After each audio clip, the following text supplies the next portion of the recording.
اور ادھر جو یہود تھے مدینہ میں، یہود نے معاہدے کے مطابق غزوہ احد میں ایک تو آپ کا ساتھ نہیں دیا، اور الٹا وہ لوگ جب یہ دیکھنے لگے کہ مسلمانوں کی طاقت بڑھ رہی ہے تو مسلمانوں کو کیسے نقصان پہنچایا جائے، یہ کاموں میں وہ واپس سے لگ گئے۔ مسلمانوں کے خلاف سازشیں کرنا، مسلمانوں کے خلاف مدینے والوں کو بھڑکانا، اور ان سے یہ کہنا کہ تم نے یہ مکے والوں کو کیوں پناہ دی، یہ سارے کاموں میں جو ہے یہودی لگ گئے، اور مسلمانوں کو کیسے تکلیفیں پہنچائی جائے اس کے لیے اطراف کے جو مشرک قبیلے تھے ان کو آپ صلی اللہ علیہ وسلم اور مسلمانوں کے خلاف بھڑکانے کا کام کرنے لگے۔ غزوہ احد میں جو مشرکین مر چکے تھے، اور غزوہ بدر میں جو بڑے بڑے سردار مسلمانوں کے ہاتھوں قتل ہو چکے تھے، میں نے آپ کو اس سے پہلے بھی بتایا تھا کہ ان کے رشتہ داروں نے یہ قسمیں کھائی تھی کہ وہ صحابہ جنہوں نے ان کو قتل کیا ہے، ہم جب تک ان کو قتل نہیں کریں گے ان کے بدلے میں، تو وہ مشرکین نے یہ قسم کھائی تھی کہ ہم سکون سے نہیں بیٹھیں گے۔ کسی نے قسم کھائی تھی ہم ان کی کھوپڑی میں شراب پیئیں گے، اور کسی نے عجیب عجیب قسم کی، کیونکہ وہ لوگ جو ہے زمانے جاہلیت میں مشرکین زندگی گزار رہے تھے، وہ زمانہ ہی ایسا تھا۔ ایک قبیلہ مشرکین کا، اس نے صفوان ابن امیہ، اس سے یہ کہا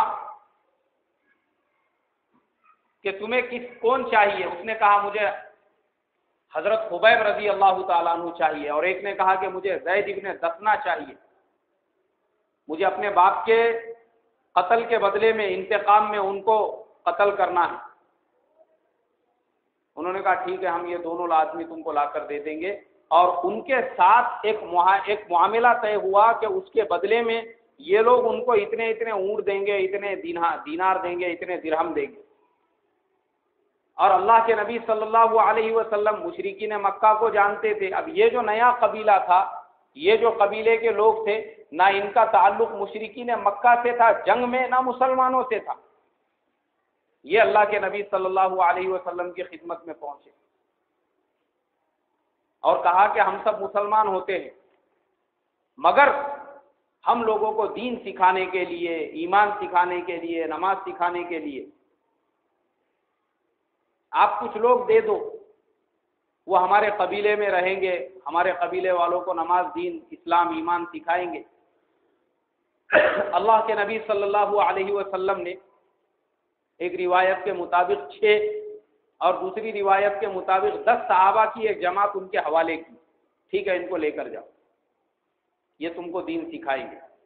انہوں نے فرمائش کی اور کہا کہ حضور اگر آپ ہمارے ساتھ حضرت خبیب کو کر دے، اور دوسرے نے کہا کہ زید ابن دثنہ کو کر دے تو زیادہ بہتر ہوگا، اس لیے کہ یہ لوگ دین کے علم کو اوروں سے بہتر جاننے والے ہیں، اور سمجھانے کا ان کا ڈھنگ سب سے اچھا ہے۔ اللہ کے نبی صلی اللہ علیہ وسلم نے ان دونوں کو بھی ان کے ساتھ روانہ کر دیا۔ اب یہ لوگ مدینے سے روانہ ہوئے، تھوڑے دور چلے اور دور چلے، جب بہت دور پہنچ گئے، ان کی جماعت بڑی تھی، انہوں نے مسلمانوں کو گھیر لیا اور ان کو لے جا کے مکے والوں کے ہاتھ میں بیچ دیا۔ حضرت زید ابن دثنہ کو ایک مشرک نے خریدا اور ان کو خریدتے ہی قتل کر دیا اپنے باپ کے بدلے میں۔ لیکن حضرت خبیب رضی اللہ تعالیٰ عنہ کو صفوان ابن امیہ نے قیدی بنا کر رکھ دیا، ان کو قیدی بنایا گیا، اور وہ قید میں تھے اس لیے کہ اس کو اپنے باپ کے قتل کا بدلہ لینا تھا۔ اور ادھر اللہ کے نبی صلی اللہ علیہ وسلم کو اللہ تبارک و تعالی نے وحی کے ذریعے سے اطلاع دے دی کہ مسلمانوں کے ساتھ میں دغا ہوا ہے، مسلمانوں کے ساتھ میں دھوکہ ہوا ہے، مسلمانوں کے ساتھ فریب ہوا ہے، کہ جن مسلمانوں کو مشرکین یہ کہہ کر لے کر گئے تھے کہ ہم کو دین سکھانے کے لیے کچھ صحابہ دو، ان کو تو انہوں نے مکے والوں کے ہاتھ میں بیچ دیا۔ اب حضرت خبیب رضی اللہ تعالیٰ عنہ مشرکین کی قید میں تھے۔ یہ واقعہ فضائل اعمال میں بھی لکھا ہوا ہے کہ جب حضرت خبیب رضی اللہ تعالیٰ عنہ مشرکین کی قید میں تھے، ایک دن انہوں نے استرا منگایا، ان کو استرا دیا گیا، اور اتفاق سے ان کے ہاتھ میں اس طرح تھا، اور اسی حالت میں جس کے گھر میں یہ قید تھے اس کا بچہ، چھوٹا سا بچہ رینگتے رینگتے ان کے پاس پہنچ گیا۔ اب یہ لوگ گھبرا گئے، ڈر گئے۔ حالانکہ میرے محترم بزرگوں،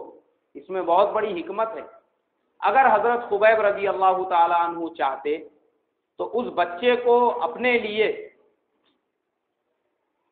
ڈھال کے طور پہ یوز کر سکتے تھے، استعمال کر سکتے تھے کہ میری جان بخش دو ورنہ میں اس کو قتل کر دوں گا۔ مگر انہوں نے مشرکین سے یہ کہا کہ دیکھو، میں مکے کا کوئی کافر اور مشرک نہیں ہوں، میں مسلمان ہوں، اور مجھے میرے نبی صلی اللہ علیہ وسلم نے عورتوں اور بچوں پر ہاتھ اٹھانے سے منع فرمایا۔ ہم عورتوں اور بچوں کو قتل نہیں کرتے۔ انہوں نے اس بچے کو ادھر روانہ کر دیا، اور پھر حضرت خبیب رضی اللہ تعالیٰ عنہ کو ایک دن اطلاع دی گئی، کہا گیا کہ آج تم کو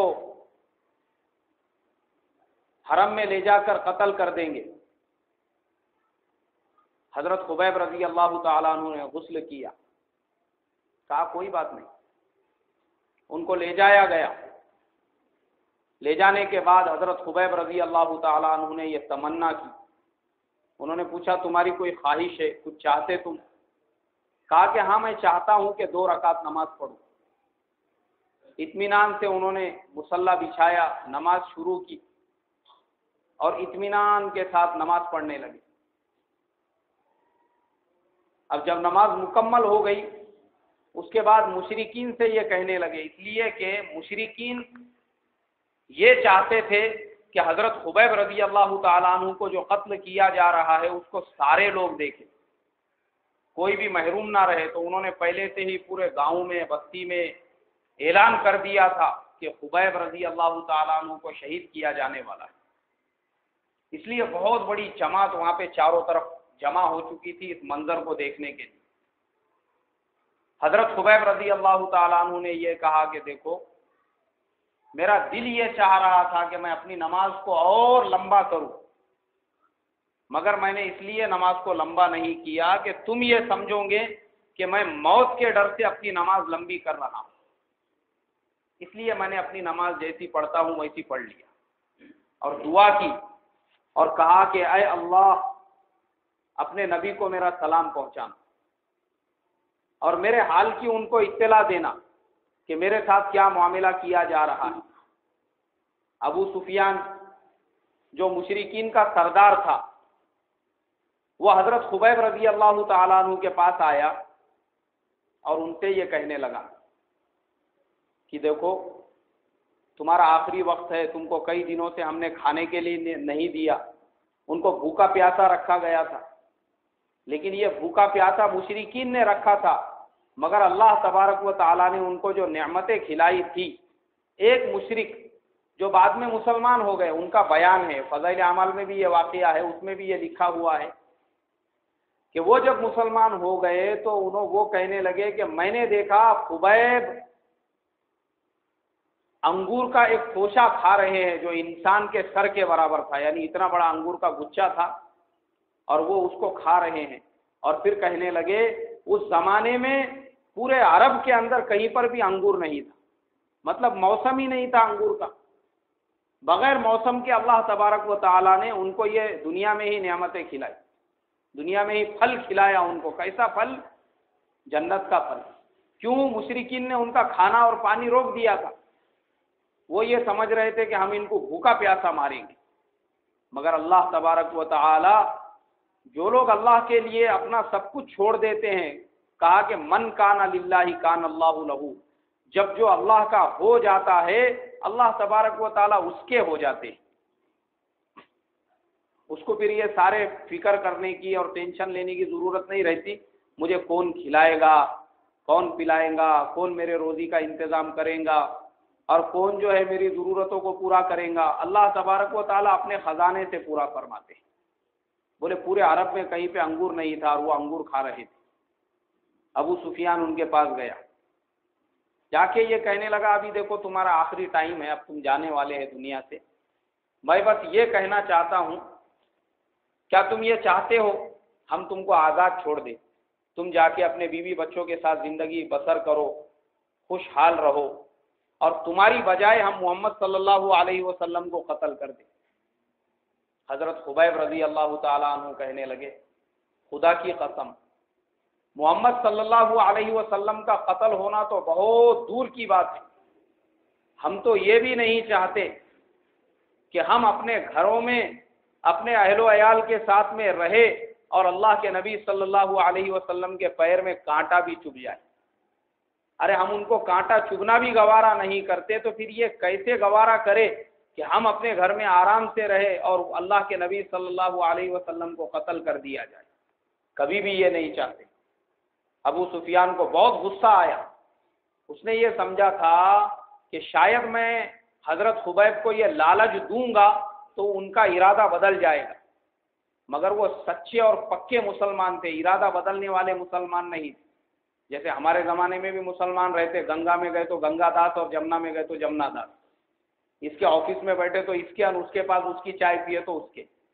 حضرت خبیب ویسے مسلمان نہیں تھے، سچے پکے ایسے مسلمان تھے جن کی شان میں اللہ نے فرمایا تھا کہ رضی اللہ تعالی عنہم ورضوا عنہ، کہ اللہ سے یہ راضی ہو گئے اور اللہ ان سے راضی ہو گیا۔ انہوں نے کہا ارے حضور صلی اللہ علیہ وسلم کو قتل کرنا تو دور کی بات، ہم تو یہ بھی نہیں چاہتے کہ اللہ کے نبی صلی اللہ علیہ وسلم کو کانٹا چبھ جائے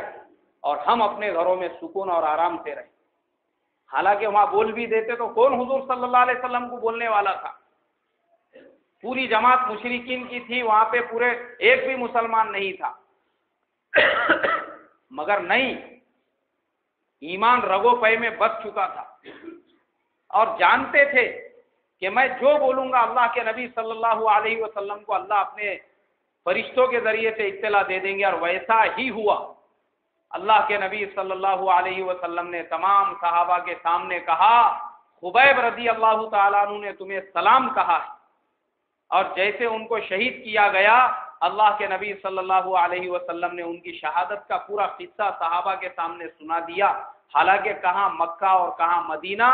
مکہ ایک طرف اور مدینہ ایک طرف، مگر پھر بھی اللہ تبارک و تعالیٰ نے اپنے نبی صلی اللہ علیہ وسلم کو اس سارے قصے کی خبر سنا دی۔ اب میرے محترم بھائیوں بزرگوں، اس کے بعد غزوہ خندق کا واقعہ جو پیش آیا وہ انشاءاللہ اگلے ہفتے بیان ہوگا۔ اللہ ہم تمام کو عمل کی توفیق عطا فرمائے، جن کی سنتیں باقی ہے وہ پڑھ لیجیے۔